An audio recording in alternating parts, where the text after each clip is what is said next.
喺耶穌對談上面咧，咁耶和華見證人係否認三位一體嘅信仰，而佢哋咧其中對於聖靈嘅理解咧就係覺得聖靈只係一股嘅動力，就係上帝發出嘅動力，就本身唔係一個有思想嘅個體嚟嘅。咁佢哋用嘅理據係乜嘢咧？喺官網上面有咁樣嘅一篇文章，就係聖經問題，聖靈是什麼？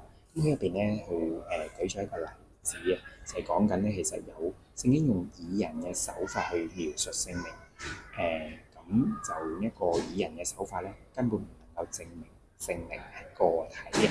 咁而呢一度咧，佢引用嘅例子咧，就包括咗喺約翰福音嘅第14章嘅16節提到咧，聖靈係一個幫助者，而幫助者咧喺希臘文原文嘅時候咧，係用緊陽性嘅名詞。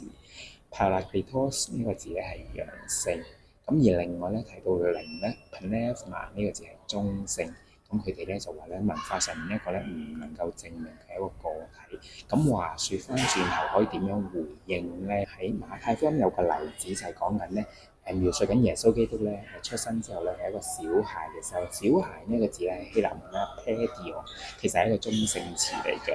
而另外咧就係咧喺馬可福音嘅第5章38至到42節咧就提到咁有一個死去嘅女仔，咁呢個女仔咧39至40節咧都係用上咗 Paidion 呢一個字中性詞呢個字2次啦，而去到咧第41至42節就用女孩呢一個字咧 Coration 呢一個字咧亦都用咗2次，呢個字都係中性詞嘅。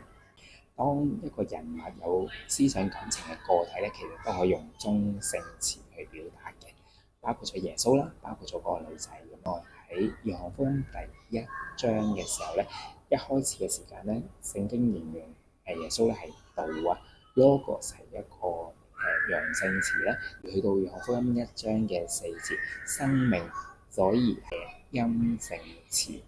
第1章嘅9節就係講到光。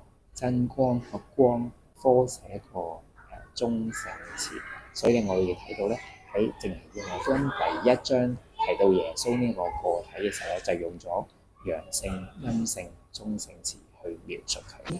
文化上面嘅用呢一個詞性咧，並唔能夠否定佢本身係咪一個個體。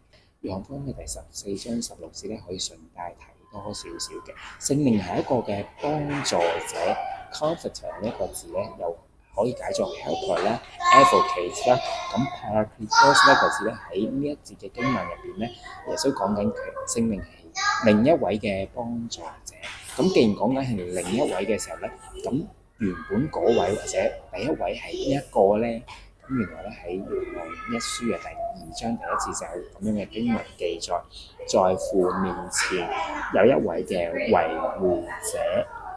希臘文都係 Parakletos 呢一個字咧，就講緊維護者。呢一個係邊個啊？就是那義者耶穌基督。